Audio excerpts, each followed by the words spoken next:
राधा रानी की मृत्यु कैसे हुई थी? श्री कृष्ण ने क्यों तोड़ दी थी बांसुरी? जब भगवान विष्णु ने कंस के वध के लिए श्री कृष्ण का अवतार लिया, तब उसी दौरान उनके प्रेम के रूप में राधा रानी का जन्म वृंदावन में हुआ। राधा जी के माता पिता का नाम वृषभानु और कीर्ति था।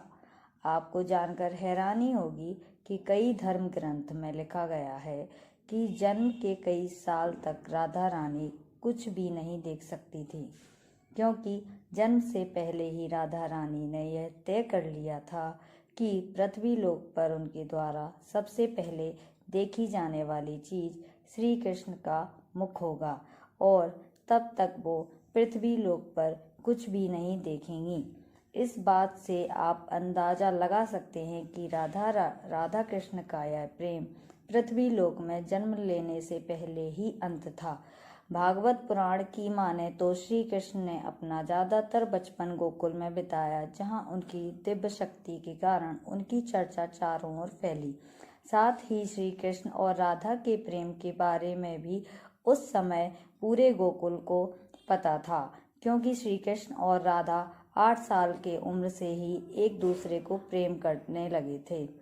जहाँ हमेशा गोपियाँ श्री कृष्ण की बांसुरी की धुन पर नृत्य करती थीं, वहीं राधा श्री कृष्ण की बांसुरी में खोई हुई उनके पास बैठ जाती थी। राधा और बांसुरी का जुड़ाव ऐसा था कि जब श्री कृष्ण बांसुरी बजाते, राधा को मानो ये पता चल जाता कि श्री कृष्ण उन्हें बुला रहे हैं, जिसके बाद श्री कृष्ण और राधा घंटों तक यमुना नदी के किनारे बांसुरी की धुन में मगन रहते। कई बार तो गोपियां भी इनके इस तरह के प्रेम को देखकर जलते थे। जब श्री कृष्ण बड़े हुए, तब उनके आस पास के लोगों की जिंदगी काफी तेजी से बदली, खासकर राधा और श्री कृष्ण की, क्योंकि अब वो समय आ चुका था जिसके कारण श्री कृष्ण ने पृथ्वी लोक पर जन्म लिया था। इसलिए अपने मामा कंस के बुलाव पर श्री कृष्ण को वृंदावन छोड़कर मथुरा जाना पड़ा। मथुरा जाने से पहले ही श्री कृष्ण ने आखिरी बार राधा जी से भेंट की थी और श्री कृष्ण और राधा इस समय काफी उदास थे। राधा ये बात जानती थी कि श्री कृष्ण के मथुरा जाने के बाद श्री कृष्ण का वृंदावन वापस आना बहुत मुश्किल होगा, जिसके बाद राधा रानी शायद श्री कृष्ण से दोबारा नहीं मिल पाएंगी। इसलिए काफी समय तक इन दोनों के बीच खामोशी रही और अंत में राधा ने श्री कृष्ण से 2 वचन लिए। पहला वचन लिया था कि राधा के दिल में हमेशा श्री कृष्ण का ही वास रहेगा, और दूसरे वचन में राधा ने श्री कृष्ण से कहा कि मेरे अंत के समय मुझे आप दर्शन देंगे। श्री कृष्ण राधा के दुखों को समझते थे और वो यह भी जानते थे कि राधा शायद उनके वियोग को सहन नहीं कर पाएगी। इसलिए श्री कृष्ण ने राधा से एक वचन लिया कि मेरे जाने के बाद राधा, तुम मेरे वियोग में कभी आंसू नहीं बहाओगी। जिसके बाद श्री कृष्ण अपने भाई बलराम के साथ मथुरा पहुंचते हैं और अपने कर्मों के अनुसार अपने मामा कंस का वध करके मथुरा के जेल से अपने माता पिता देवकी और वासुदेव को मुक्त कराते हैं।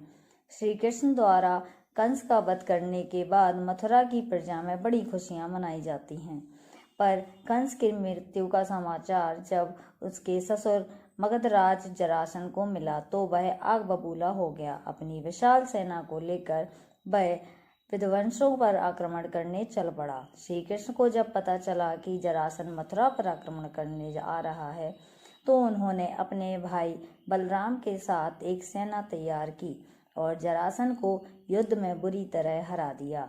लेकिन अब मथुरा पर काफी आक्रमण होने लगे थे, इसलिए श्री कृष्ण ने यादवों की रक्षा के लिए समुद्र के किनारे एक राज्य का निर्माण कराया, जिसके चारों ओर एक बहुत बड़ी दीवार थी, जिसमें बहुत से दरवाजे थे, और आगे इसी राज्य को द्वारका का नाम दिया गया।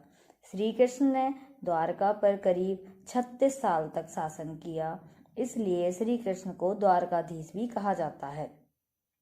द्वारका में रहकर श्री कृष्ण ने रुक्मणी और सत्यभामा से भी विवाह किया। श्री कृष्ण रुक्मणी से काफी प्रेम करते थे।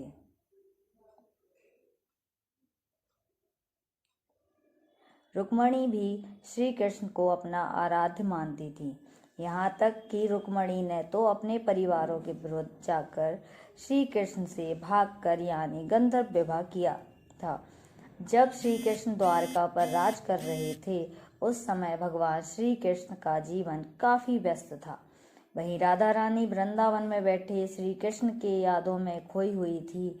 श्री कृष्ण अपने जीवन में व्यस्त भले ही थे, लेकिन उन्होंने कभी भी राधा रानी को नहीं भुलाया था। कई बार तो उनकी पत्नियां भी श्री कृष्ण के राधा से प्रेम को देखकर काफी जला करती थीं, क्योंकि सोते जागते कृष्ण राधे नाम जपा करते थे। मानो राधा और श्री कृष्ण का प्रेम ही श्री कृष्ण के लिए कोई शक्ति हो। वैसे कुछ कथाओं में लिखा गया है कि खुद ब्रह्मा जी ने आकर बचपन में ही राधा रानी और श्री कृष्ण का विवाह करवाया था, लेकिन ज़्यादातर धर्म ग्रंथों में इसके बारे में कोई उल्लेख नहीं मिलता। पर ज़्यादातर धर्म ग्रंथों में देखने को मिलता है कि श्री कृष्ण के वियोग के बाद राधा श्री कृष्ण की भक्ति में लग जाती हैं, जिसके बाद एक समय ऐसा भी आता है जब उनका विवाह यादव पुत्र अभिमन्यु से कर दिया जाता है। और यादव पुत्र अभिमन्यु को श्राप मिला था कि वो कभी भी राधा रानी को छू नहीं सकता। अगर उसने ऐसा किया या कोशिश की तो वह भस्म हो जाएगा। राधा रानी विवाहित जीवन में स्वयं तक रहकर अपनी समस्त जिम्मेदारियों पूरी करती रहीं और फिर उन्होंने अपनी सभी जिम्मेदारियों से मुक्त होकर अपने प्रेम श्री कृष्ण से मिलने का फैसला किया। पुराणों में राधा की मृत्यु का उल्लेख नारद पुराण में मिलता है, जहाँ लिखा गया है कि जब राधा रानी श्री कृष्ण से मिलने द्वारका पहुंची तो यहाँ दोनों काफी समय तक साथ रहे, पर एक साथ एक महल में रहने के बावजूद श्री कृष्ण अपने कार्यों में काफी व्यस्त रहते थे। इसके अलावा श्री कृष्ण को यह भी डर था कि कहीं श्री कृष्ण और उनके प्रेम के कारण श्री कृष्ण की पत्नी रुक्मणी और सत्यभामा को मिलने वाला श्री कृष्ण का प्रेम कम ना हो जाए। इसलिए राधा रानी ने श्री कृष्ण को बिना बताए द्वारका छोड़ दिया और वापस वृंदावन चली गई।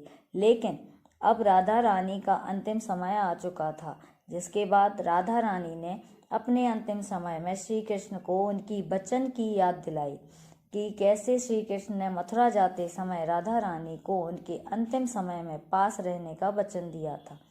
जैसे ही श्री कृष्ण को राधा रानी के अंतिम समय का आभास हुआ तो वे तुरंत ही राधा रानी के पास पहुंच जाते हैं।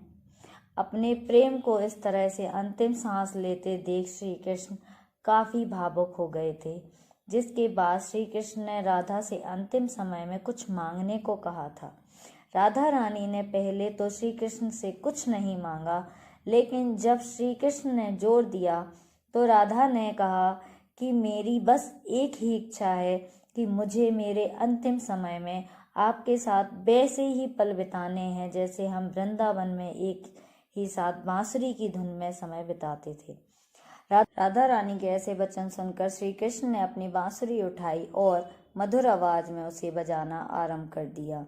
बांसुरी बजने के दौरान श्री कृष्ण और राधा लगातार एक दूसरे को देख रहे थे और दोनों की आंखों में एक दूसरे के प्रेम के कारण आंसू थे। इसी तरह वृंदावन के पुराने यादों में और श्री कृष्ण की बाहों में राधा जी ने अपनी अंतिम सांसें ली। राधा जी की सांसें थम जाने पर श्री कृष्ण की बांसुरी की आवाज भी थम गई और श्री कृष्ण को राधा जी के मृत्यु से इतना दुख पहुंचा कि उन्होंने उस समय अपनी सबसे प्रिय बांसुरी को ही 2 टुकड़ों में तोड़ दिया। और इसी तरह एक ही दिन श्री कृष्ण ने अपनी 2 सबसे प्रिय चीजें खो दी, जिसमें सबसे पहला उनका प्रेम और दूसरी उनकी बांसुरी थी। श्री राधा की मृत्यु के बाद श्री कृष्ण भी ज्यादा समय तक पृथ्वी लोक पर नहीं रहे और अपने अंतिम कार्य यानी महाभारत के युद्ध को समाप्त करने के बाद उन्होंने भी परलोक छोड़ दिया। जय श्री कृष्ण।